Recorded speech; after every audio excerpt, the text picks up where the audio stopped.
प्रमुख होगा, जो भी जनपद सदस्य होगा, जो भी जनपद अध्यक्ष होंगे, जो भी जिला पंचायत अध्यक्ष, जिला पंचायत सदस्य होंगे, वो सभी के ऑफिस में पुस्तक रखा हुआ रहता है।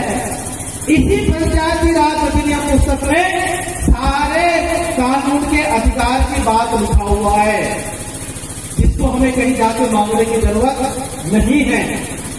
पिछले दिनों में एक बात आई थी सामने में, वो बात है हमारे अनुसूचित जाति समाज के लोग और हमारे पिछड़ा वर्ग समाज के लोग पेशा कानून के विरोध में रैली निकाले थे। अगर तक निकले थे, समझने की जरूरत है।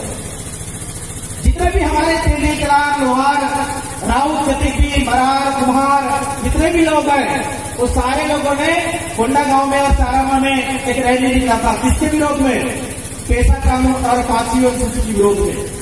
उनका एक मांग था कि 5वीं अनुसूची को हटाया जाए, पेशा कानून को हटाया जाए। जब उनके मुखियाओं से बात हुई तो उसके बाद उसमें संशोधन किया गया।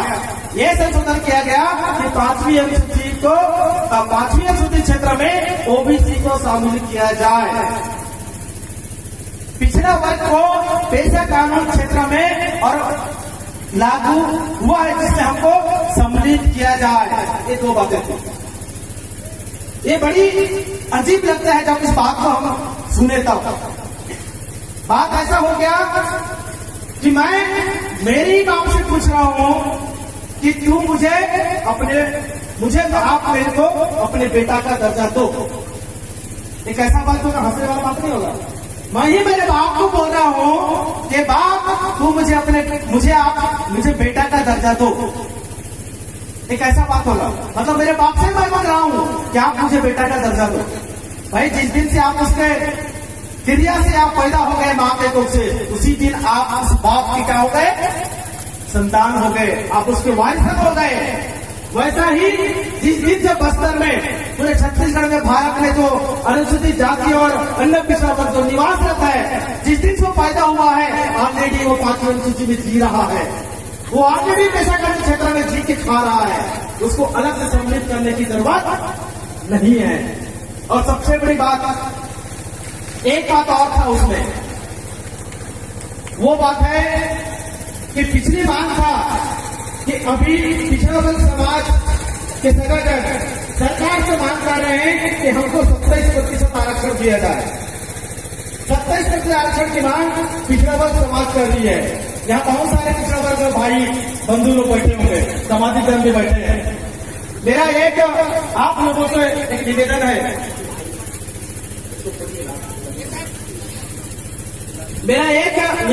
समाधि धर्म से,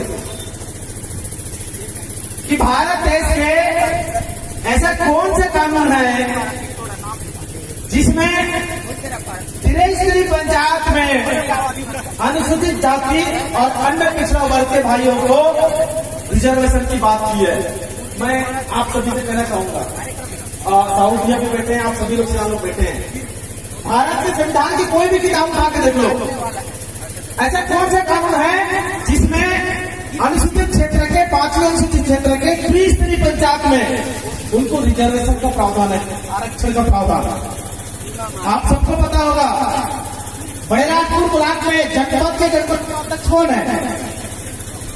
कौन है जनपद उपाध्यक्ष? श्यामा साहू। वो आदिवासी है कि हरिजन है? पिछड़ा वर्ग है, पिछड़ा वर्ग है। जिला पंचायत उपाध्यक्ष कौन है? कोंडागांव जिला पंचायत उपाध्यक्ष कौन है? पटेल। वो कौन से समुदाय से है? वो भी पिछड़ा वर्ग समाज से है, ओबीसी से है। आज विश्रामपुरी गांव में उप सरपंच है, वो कौन से समाज के हैं? ओबीसी पिछड़ा कल्याण समाज से हैं। जितने भी ग्राम पंचायत होंगे वो सारे ग्राम पंचायत जहां पे ओबीसी समाज के लोग रहते हैं, वहां सारे ओबीसी समाज के सरपंच बनते हैं। प्रत्येक आदिवासी क्षेत्रों के जो जनपद उपाध्यक्ष होते हैं वो पिछड़ा वर्ग के लोग बनते हैं। जिला पंचायत के जितने भी उपाध्यक्ष पद होते हैं वो पिछड़ा वर्ग के लोग बनते हैं। मैं आज आप लोगों के सामने चैलेंज कर रहा हूं कि भारत देश में ऐसा कौन सा कानून है जो पेशा और 5वीं अनुसूचित क्षेत्र में ओबीसी लोगों को त्रिस्तरीय पंचायत में आरक्षण की बात करता है। भारत देश में कोई भी कानून बात नहीं करता, वो एक लौटा कानून है, वो सिर्फ और सिर्फ पेशा कानून है जो आपको त्रिस्तरीय पंचायत वो है पैसा कानून 1996। अगर पैसा कानून नहीं होता तो कोई भी पिछड़ा वर्ग जनपद सदस्य या वार्ड पंच या जिला पंचायत उपाध्यक्ष नहीं बनते और ना ही वो प्रतिनिधि कर पाते।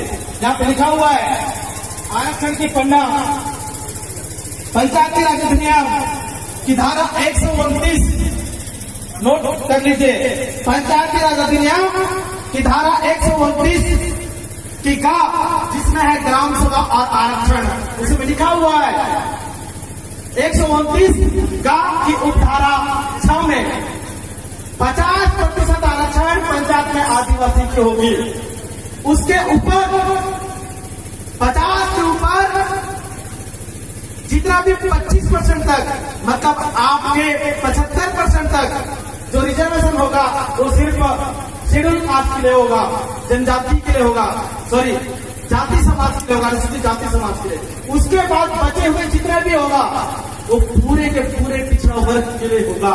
क्योंकि आपको पता होगा कि बस्तर संभाग के कोई भी गांव में एसटी एससी ओबीसी के अलावा कोई सामान्य कास्ट के रहते हैं क्या? सामान्य कास्ट की कोई भी नहीं है। और सामान्य कास्ट और 75 के बाद ऊपर जितना बचता है 25% और बचता है। वो 25 को भी अगर जोड़ दोगे तो प्रत्येक गांव में शेड्यूल कास्ट मतलब अनुसूचित जाति जिसको हम गाड़ा बनका जो भी कहते हैं वो कितने होते हैं गांव में? ज्यादा ज्यादा 1 2 3%, ज्यादा ज्यादा 10 घर 20 घर, ज्यादा ज्यादा 25 घर, उससे ज्यादा नहीं होते प्रत्येक पंचायत में। मतलब मान के चलिए कि उस पंचायत में शेड्यूल कास्ट का प्रतिशत 2 से 3 बचा कितना?